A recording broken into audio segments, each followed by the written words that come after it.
بھگت سنگھ اتنا خوبصورت لڑکا تھا جی. اچھا. اور اس کا تعلق جڑا والا سے تھا جو لائل پور ضلع ہوتا تھا. لائل پور کے اندر اب جس کو ہم فیصل آباد کہتے ہیں یہ جڑا والا کے پاس ہے جی. اب وہاں جو ایک نیا چک نمبر ہے اس کے اندر اس کا گھر آ گیا ہے.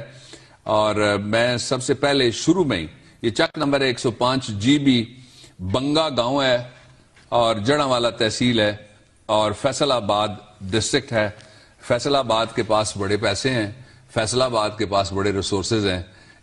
ایک یادگار بنا دو حکومت پنجاب بھگت سنگھ کی. بھگت سنگھ کا ایک قرض ہے اور میں آپ کو بتانا چاہتا ہوں, میں نے جو بات کہی کہ جب بھگت سنگھ شروع سے ہی نا, بھگت سنگھ کی عمر تھی 12 سال تو یہ چلا گیا اس وقت جلیاں والا باغ میں جو میسکر ہوا تھا جس کے اندر ہندوستانی مارے گئے جن میں مسلمان بھی شامل تھے, زیادہ تر سکھ تھے, ہندو بھی شامل تھے اور کرسچنز بھی شامل تھے.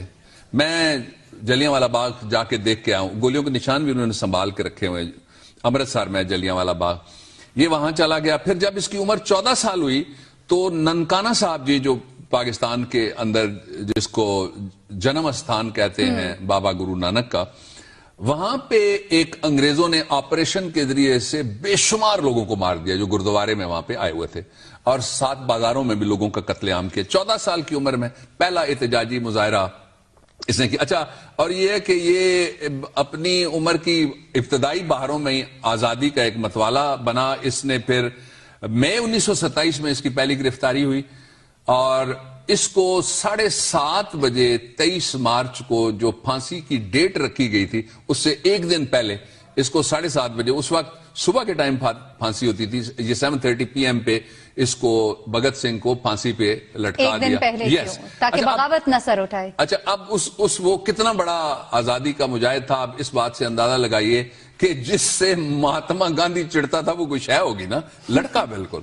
اچھا, دوسرا پہلو یہ تھا کہ کچھ ایسے تھے وطن فروش, ضمیر فروش, زمین فروش, قوم فروش جنہوں نے بھگت سنگھ کے مقدمے میں مکروہ کردار ادا کیا 3 جگہ پہ. پہلا تو یہ تھا کہ جو میجسٹریٹ تھا وہ مسلمان تھا, ابتدائی میجسٹریٹ. دوسرا بھی بدقسمتی سے ہمارا ہم مذہب تھا, لیکن پہلے میجسٹریٹ نے کہا کہ میں یہ مقدمہ نہیں چلاتا, یہ کوئی مقدمہ ہی نہیں ہے, اس نے چھوڑ دیا.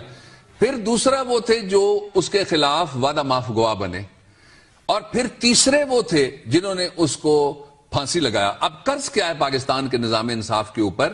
بھگت سنگھ کا قرض یہ ہے کہ بھگت سنگھ کا ایک رائٹ آف اپیل فورفیٹ کیا گیا تھا. اچھا, پہلی دفعہ. اور یہ سب سے بدنام زمانہ داغ ہے تاج برطانیہ کے ماتھے پہ بھی. میں تو اگر میری بات ان کا ہائی کمیشن سنے تو یہ بات پہنچا دے اپنی حکومت تک کہ بھگت سنگھ کو, وہ بھی بے شمار کیسوں میں انہوں نے معافی مانگی ہوئی اپنے لوگوں سے, بھگت سنگھ سے بھی معافی مانگ لیں. اور میں سمجھتا ہوں بھگت سنگھ کے مقدمے کا ری ٹرائل کر کے اس کو باعزت بری کیا جانا چاہیے. وہ بیرونی حملہ آور اور قابض فوج کے خلاف اس نے اور حکومت کے خلاف اس نے جد و جہد کی